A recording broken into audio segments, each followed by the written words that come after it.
listener production.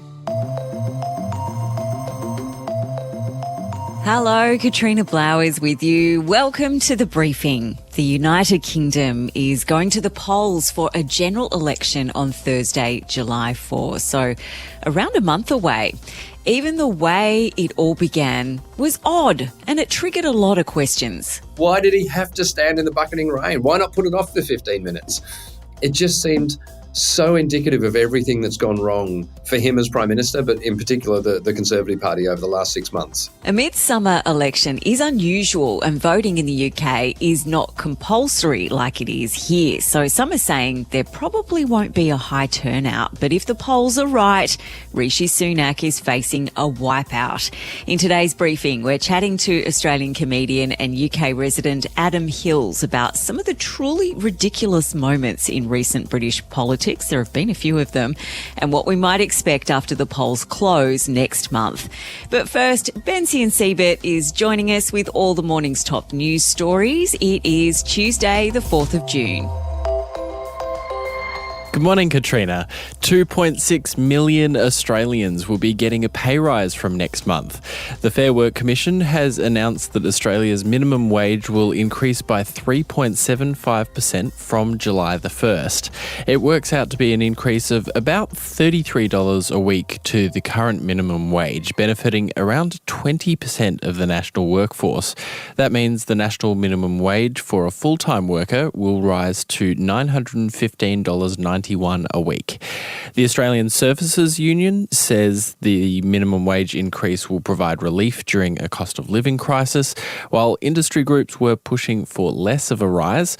Meanwhile, the Council of Small Businesses warned the wage rise will have to be passed on in increased prices for consumers. They always say that, don't they? Oh, consumers will have to pay more. Look, anytime I think we're hearing about any extra money that's going to be swishing around the economy, our brains go to, oh, what does this mean for inflation? Well, I was looking at the numbers here, Benson, and the RBA's forecast for overall wage growth is 3.8% this calendar year, and then slightly lower, 3.6% next financial year. Now, unions were originally pushing for a 5% increase, which would have been over that amount, and business groups wanted 2%, which would have been a lot less. So the Fair Work Commission has somewhat landed in the middle with this 3.75% increase. Importantly, though, because it lands in that forecast target of the Reserve Banks, it probably means that this wage increase most likely won't be inflationary. That's what most economists are saying anyway, and it's something the Treasurer is pretty happy about. But the losers here, and there are some losers, are those on award wages because of the rising cost of living.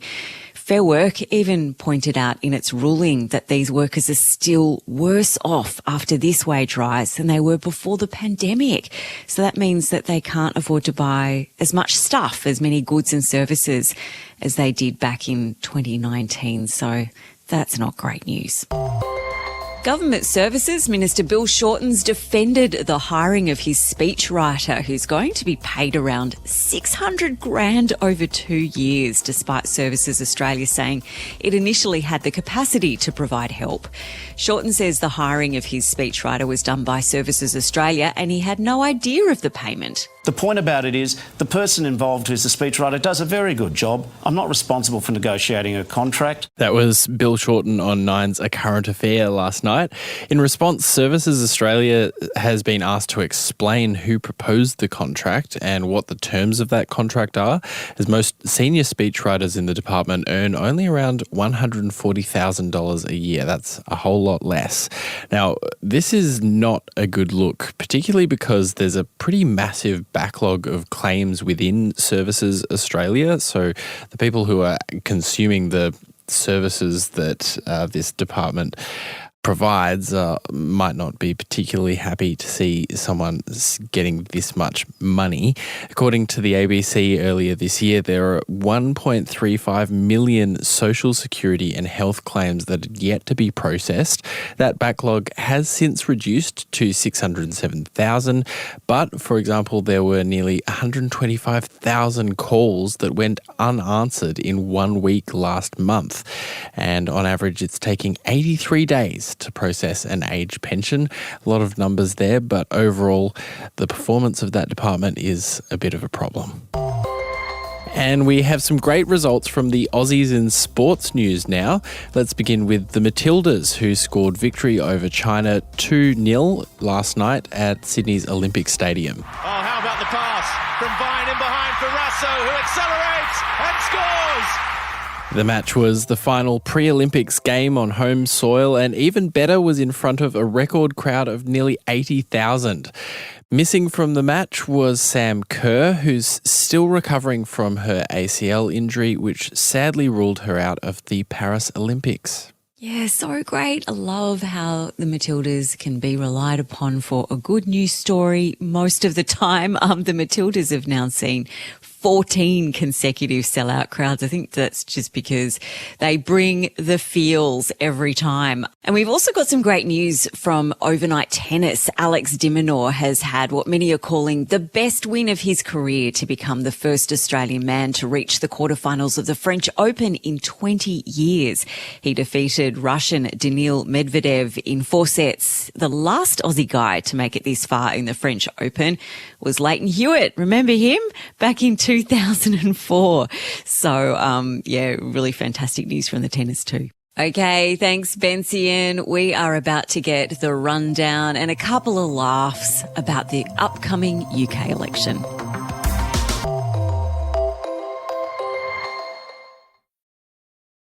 Earlier today, I spoke with His Majesty the King to request the dissolution of Parliament.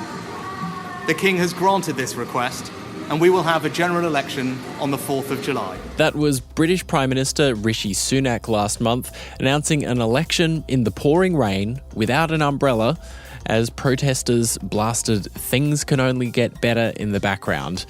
A frankly ridiculous image, capping a completely wild few years in UK politics.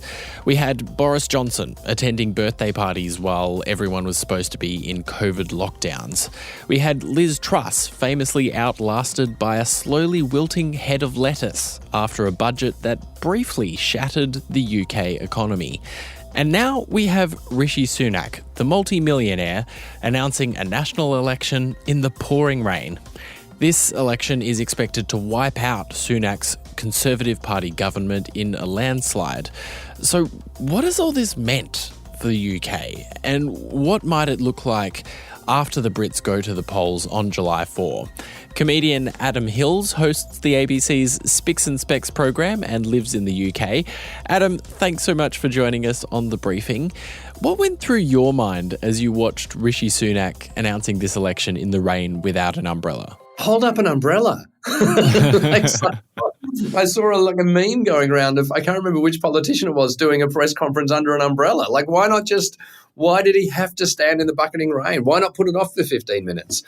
It just seemed so indicative of everything that's gone wrong for him as Prime Minister, but in particular the Conservative Party over the last 6 months. So could you just give us a few little examples of some of the things that have gone wrong for the Prime Minister over the past 6 months? I guess it all started with Boris Johnson. Look, Boris Johnson was always going to be a bit of a loose cannon as Prime Minister. And there was a great quote that went around in the COVID inquiry that said he was the wrong Prime Minister for an emergency.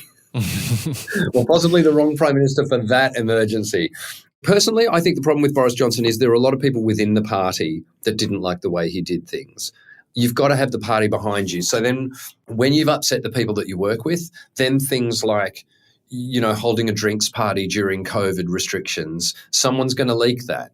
And, were the photos that were taken of the backyard parties, were those photos taken from number 11? Were they taken from, who took those photos? Someone from the inside basically kind of brought him down. I've made the joke that we put a comedy writer into number 10 Downing Street about 3 years ago. And it feels like it sometimes. An eye test at Barnard Castle that was supposedly happening. So all of that implosion around Boris Johnson was fascinating because I think there were a lot of MPs, a lot of Tory MPs that didn't like him, but there were a lot of Tory voters who did. And so that was the battle. Like he couldn't get the support of his own party, but he had the support of the general populace. So the party kind of took him down. And then ever since then, my goodness, What, Liz Truss was Prime Minister for 45 days? This was the Prime Minister who lasted less time than a lettuce going old. Yeah. Less time than a lettuce. Even to the point where I was at King Charles's coronation last year, and when all of the previous prime ministers walked in, I remember looking at the last two people that walked in thinking, who were they? I literally have no idea who they were. And the people next to me were like, who was that guy and who was the woman with him? And it was only 15 minutes later we went, oh my God, it was Liz Truss. That's right, it was Liz Truss. Not only did she not last longer than a lettuce, she also kind of co-authored a budget that virtually tanked the economy, but will still claim to this day that it was the deep state that brought her down. And the lefties, that's what I love. It was the deep state and the lefties that brought her down. The traditionally left-leaning Bank of England. So you had Boris Johnson brought down by kind of his own party, really, replaced by a prime minister who lasted 45 days. She was then replaced by Rishi Sunak, who, look, to be fair to him, seemed to muddle along for a little while, but had to try to repair the damage that Liz Truss and her budget had caused. And then it's just, I don't know, he's just come across as a bit hopeless, like not knowing how to use his credit card at a service station, looking like a man who's never used a debit card before in his life. And you know what? Sometimes when things turn against a prime minister, nothing will save them. I remember Ed Miliband being brought down by a bacon sandwich when he was running to be prime minister. Next Rishi Sunak's trying to bang in a nail using a hammer the wrong way, which he had been advised to, he'd been told the best way to do it is turn the hammer on its side. There is a certain degree to which UK politics, certainly from this vantage point, looks just a little silly. Just a little ridiculous. And it's always going to, with the pomp and circumstance that goes on around it. When you see there's a member of the parliamentary party called the Black Rod, and his job is to bang 3 times or whatever it is on the door before they open it up, and it all goes back to when the king tried to assert his power over Parliament. There's all these. It looks ridiculous from the outside anyway, but you're exactly right. The way it's been going for the past 2 to 3 years it's been farcical. And look, I think I can say that because I'm an Australian over there. I think English people might be going, well, this is just the way we do things. But as an Aussie, you're like, sorry, have you got any idea what this looks like to the outside world? So let's talk about this election. One of the key policies that Rishi Sunak has put out is his plan for national service to ask 18-year-olds to do a year in the military or to do volunteering. How's that proposal been received? I can't work that out because there's no way of forcing people to do that, from what I can tell. There's no fine, there's no penalty for not doing it. So I'm not entirely sure how he's going to enforce it. It feels to me, this is completely personally, it feels like a last-ditch attempt to win over the traditional conservative voters who believe in law and order and we should toughen our children up. And it feels to me like he can he's just throwing anything at the wall that he hopes might get him across the line, because the general feeling amongst MPs and even Tory MPs is that they're just going to get wiped out. The polls certainly show that. It looks as if Labor's Keir Starmer just has to turn up on the day, basically. But the Labor Party has been having some of its own issues as well. When you've got the really flashy, loud boyfriend that you think's awesome and then you break up because he's a bit of a tool, then you think, I might just go for a nice guy, a nice, decent, quiet guy here for a while. It feels like, we went for Anthony Albanese and America went for Joe Biden, and possibly Britain are going to do the same thing with Keir Starmer, but he certainly doesn't inspire people the way Tony Blair does. So, and that might, from what I can tell, that might stop him getting an outright majority. It might be that, the Tories get wiped out, but he might have to kind of form a coalition government with possibly the Lib Dems. What's really interesting for Labor is what happens north of the border in Scotland, because until probably, 10, 16 odd years ago, they were guaranteed of getting loads of votes in Scotland. And then the SNP kind of came to prominence and they took a lot of Labor votes. But recently the SNP have kind of fallen apart a bit as well. So I don't know. I kind of feel like Keir Starmer might have to form a coalition government, possibly with the Lib Dems and the SNP. So how workable that is, I don't know. But yeah, he's the decent, solid choice, but he's also not the exciting choice. There's a whole lot of politicians who are retiring ahead of this election, and also a whole lot of politicians, quite prominent ones, who look like they might be losing their seats. Can you just pick out one or two of those and tell us about them? I mean, 79 Conservative politicians are intending to stand down at the next election, which is, I thought, was an enormous amount, and it is, but there are also 33 Labor MPs standing down at the next election. So I guess whenever there's election, people think, okay, it's my time to duck out. But when you look at some of the Conservatives MPs, and the list I've got in front of me is in alphabetical order, but Ben Wallace, who was recently Defence Secretary, Theresa May, who was former Prime Minister, Matt Hancock, who was Health Secretary, all of these are kind of big hitters. Graham Brady, who's in charge of the 1922 committee that decide whether the Prime Minister stays as Prime Minister. Michael Gove. I don't know, it feels like the most famous members of the band have all decided to leave. Again, it's fascinating to me that at the previous election, the Conservative Party could have such an enormous majority, and then within the space of 4.5, 5 years could be looking at a landslide loss. So just to finish up, Adam, if there is in fact this landslide and the UK moves to a Labor government and we lose so many of these Conservative politicians, what do you think that will do to Britain in its character? What's going to change about the UK as a result of a massive landslide election, do you think? I'll tell you this. The first time I went to the UK to do stand-up comedy, it was in 1997, and it was just after Labor had come to power. And there were all these comedians jumping up on stage, getting cheers by talking about how great it was to see Michael Portillo get ousted, and the crowd would go, yeah! And I just didn't understand it. I couldn't work out why people hated the Conservative Party so much, or the outgoing government so much. But what I also found fascinating was there were all these comedians on stage with all this aggression, this anti-government aggression, but nowhere to put it. They were like, it felt like a year after the election, people were still going, yeah, Portillo. And I was like, who are you angry at now that you've got a new government? I think in the short term, there'll be probably a sense of relief, because it has been quite ridiculous over the past few years. I think what's going to be really tough for the Labor government is that there's no short-term fix. I think there'll be a bit of a hooray, things are going to turn around now, and then possibly after, maybe 6 to 12 months when things haven't turned around, because it's a big old economic ship to try and turn, there might be a little bit of a slump. But I think generally, I kind of feel like even amongst a lot of Conservative voters, there'll be a sense of relief and a bit of a reset, both for the Labor Party and the Conservative Party.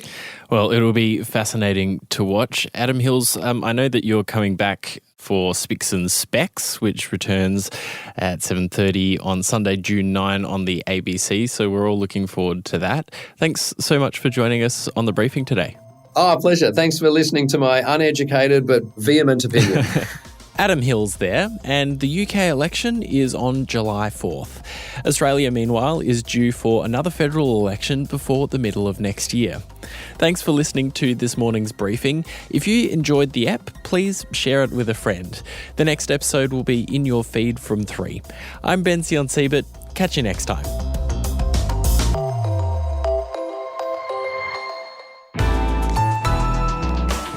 Listener.